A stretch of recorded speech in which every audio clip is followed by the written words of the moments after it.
Hey folks, want to come on here and shoot a quick podcast episode. Today we will discuss FinTech. Before we get into things, I just want to say that I'm not a financial advisor and this isn't any recommendations on your money. Therefore, please seek out a person that is qualified to discuss those matters with you. It is just an overview on the topic which we will delve into today. Super excited. I think it's fascinating where technology is taking us in regards to finance. So let's get into the episode. First of all, what is FinTech? FinTech stands for financial technology. It refers to technology used to improve, automate, or deliver financial services. In simple terms, FinTech equals finance plus technology. It includes apps, software platforms, and systems that help people and businesses manage money digitally instead of using traditional banks only. Examples of FinTech services: digital payments. FinTech allows fast and convenient payments using phones or apps. Examples: mobile wallets, contactless payments, peer-to-peer transfers, online payment gateways. Common tools: Apple Pay, PayPal, Stripe. Online banking. FinTech enables digital banks, neobanks that operate mostly through apps instead of physical branches. Features: account opening in minutes, budget tracking, instant transfers, automated financial insights. Examples: Revolut, Chime, Upbank, Australia. Investing and wealth technology. FinTech also helps people invest money easily online. Examples: stock trading apps, robo-advisors, automated investing, cryptocurrency platforms. Popular platforms: Robinhood, eToro, Wealthsimple. Common FinTech areas. FinTech covers many sectors. Number one, payments, digital payments, wallets. Number two, lending, online loans, and credit platforms. Number three, wealth technology, investing and portfolio management. Number four, InsurTech, technology and insurance. Number five, RegTech, regulatory and compliance technology. Number six, crypto and blockchain.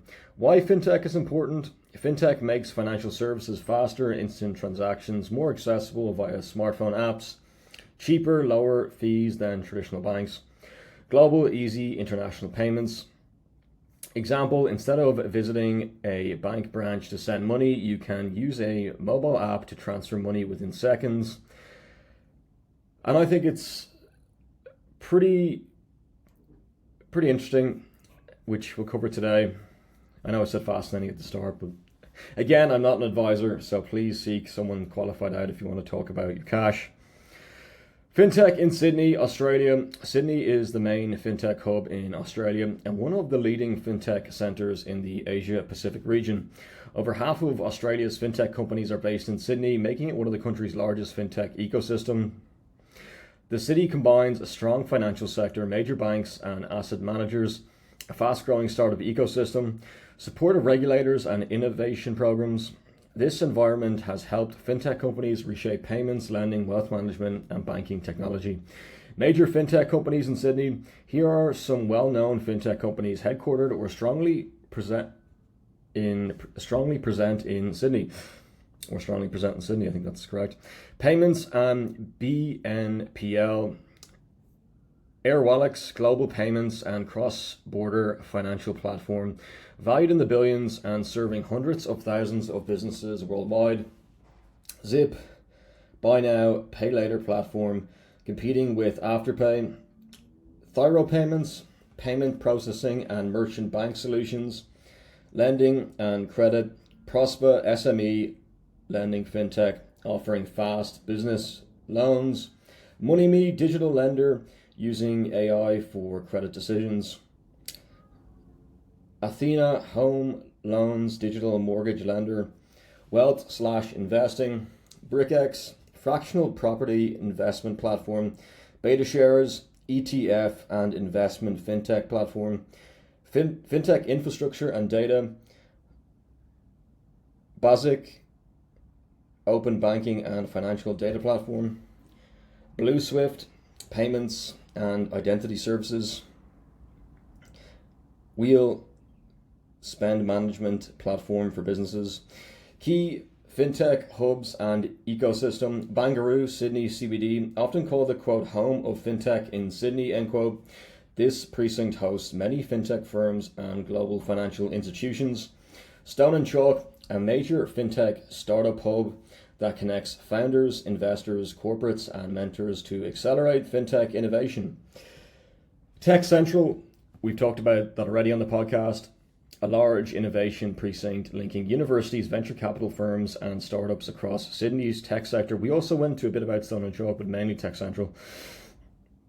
Size of the fintech sector. Australia has 800 plus fintech companies with a large share headquartered in Sydney. The fintech startup count in Australia grew from under 100 in 2014 to hundreds today. Sydney's startup ecosystem has 1,500 plus startups across industries, making it Australia's largest tech ecosystem. Why Sydney attracts fintech startups? A strong banking sector, CBA, Westpac, ANZ, CBA, Westpac, ANZ nearby. Government innovation programs, access to venture capital, large Asia Pacific market.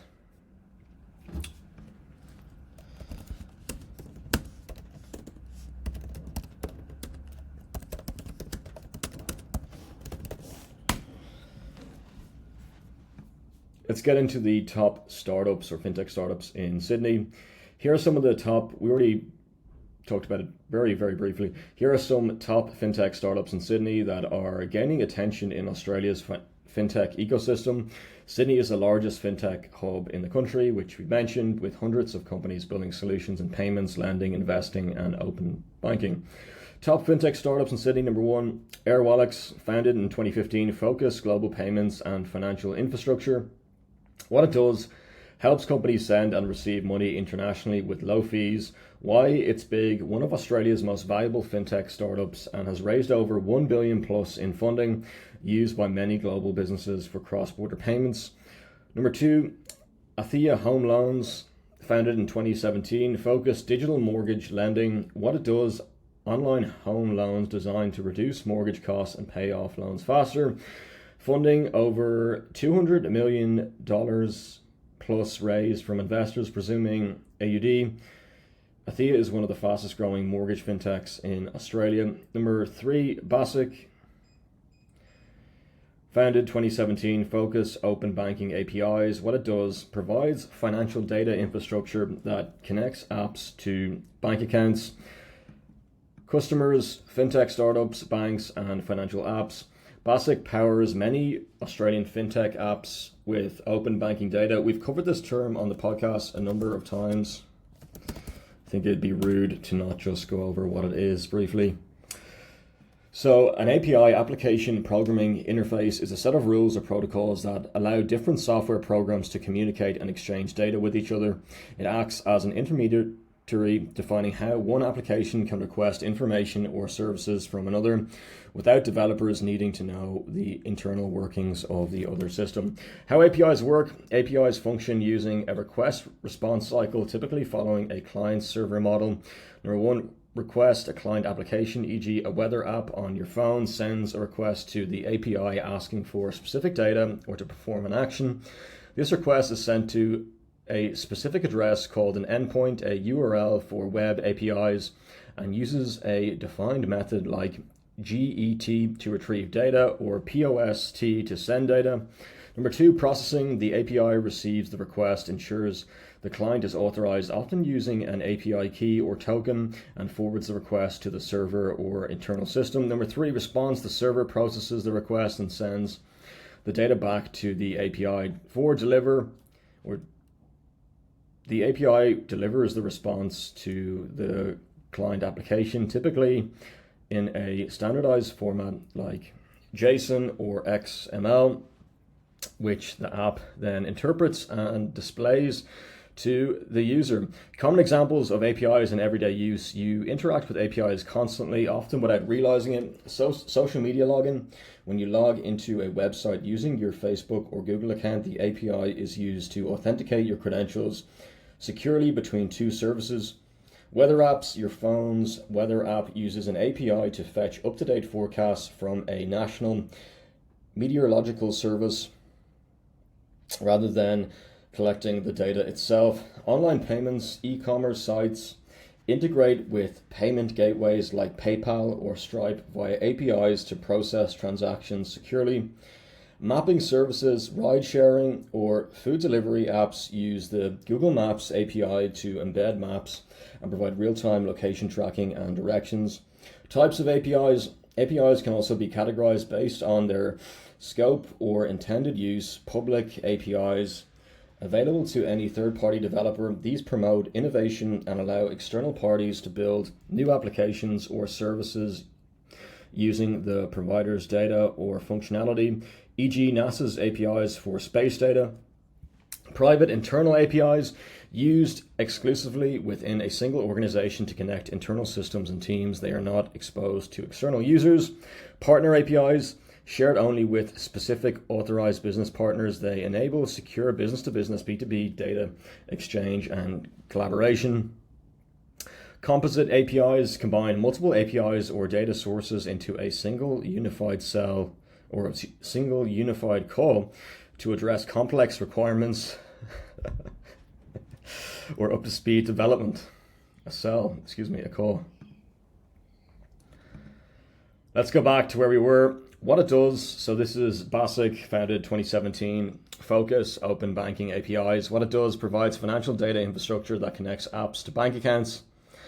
Customers, plural, fintech, startups, banks, and financial apps. Basic powers many Australian fintech apps with open banking data. I just note the API, the example that comes to mind is the weather app, fetching data from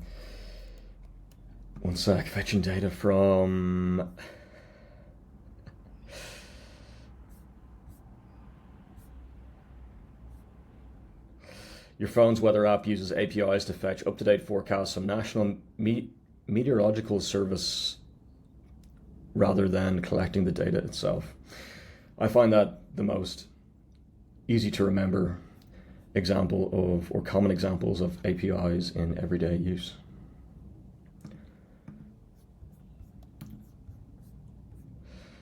Let's go to Prospa, founded 2012. Focus, SME lending. What it does, provides fast loans for small businesses using digital credit assessment. Impact, one of Australia's best known fintech lenders. Wheel, WEEL. Focus, corporate spend management. What it does, helps companies manage expenses, corporate cards and payments used by startups and growing businesses. Number 6, BrickX. Focus, fractional real estate investing. What it does, allows people to invest in property with small amounts of money, makes property investment accessible to everyday investors. Other emerging Sydney fintech startups, some additional companies worth watching: MoneyMe, AI-powered digital lending platform; Blue Shift, payments and identity services; Whistler, personal loans and financial wellness platform; Before Pay, ethical pay advance fintech for workers; Advanced Revolution, digital financial advice software platform. Key fintech sectors in Sydney: payments and cross-border transfers, digital lending, open banking and financial data. We briefly went over this. Wealth tech / investing, insurtech. Sydney hosts hundreds of fintech companies and startup accelerators, making it the largest fintech ecosystem in Australia. Let's go over to gemini.google.com. We're nearly on 15 minutes, so I'll do my best to keep this short and sweet. Sydney is the undisputed heavyweight champion of the Australian fintech sector. As of early 2026, the city hosts over 60% of the nation's fintech companies, benefiting from its status as a global financial hub and the presence of a major institutional players like CBA, Westpac, and the ASX. The landscape has shifted from pure, quote, disruption, end quote, to a sophisticated era of AI-driven automation and embedded finance. Key trends shaping 2026: AI, quote, financial super agents, end quote, startups and established players are moving beyond simple chatbots.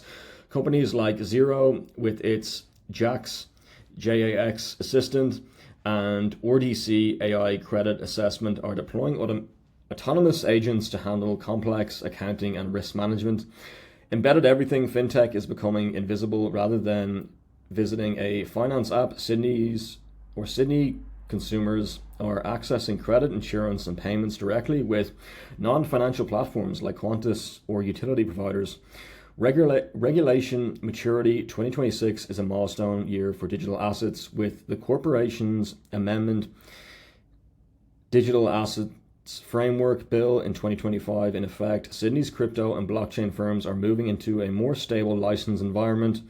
Green FinTech, following the 2025 climate mandates, quote, FinTech for net zero, end quote, has integrated into core banking, focusing a carbon tracking and ESG linked lending. We already talked about the notable companies and startups. They're pretty similar.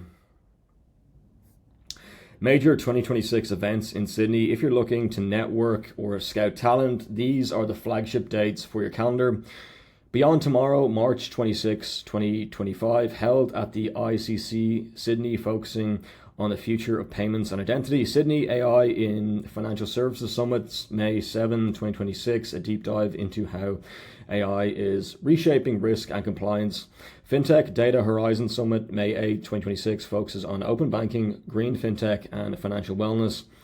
The Finnies, June 18, 2026, the premier annual awards night for the Australian FinTech industry. Ecosystem support. Sydney's growth is anchored by Stone and Chalk, the city's central FinTech hub, and FinTech Australia, the peak industry body. Investment remains strong with local VCs like Reinventure, Cartonan Capital, and Sydney Angels continuing to lead early stage funding rounds. And yeah, I think we're over the 15 minutes, we're on 16, so let's wrap this up.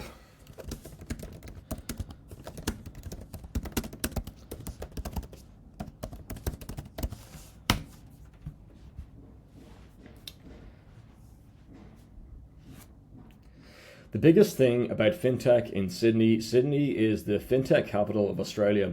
The most important thing about FinTech in Sydney is that the city is Australia's main financial and FinTech hub. Most FinTech startups, investors, and financial institutions in this country are concentrated there. Why Sydney leads FinTech? Number one, largest financial centre in Australia, Sydney hosts the headquarters of major banks like Commonwealth Bank of Australia, Westpac, and National Australia Bank. This creates strong demand for FinTech innovation. Number two, strong startup ecosystem. Sydney has hundreds of FinTech startups and innovation hubs like Stone and Chalk that support founders, investors, and technology companies. Number three, gateway to Asia Pacific markets. Main FinTech companies in Sydney build products for Australia, Southeast Asia, and global markets. Number four, government and regulatory support. Organizations like FinTech Australia and regulators support FinTech innovation through open banking and startup programs. Simple summary, the biggest thing about FinTech in Sydney is that it is the main centre where Australia's financial industry and technology startups come together, making it one of the country's leading place for FinTech innovation. I think that's it. We're slightly over. Hope you got some value from today's show and have a wonderful rest of your day.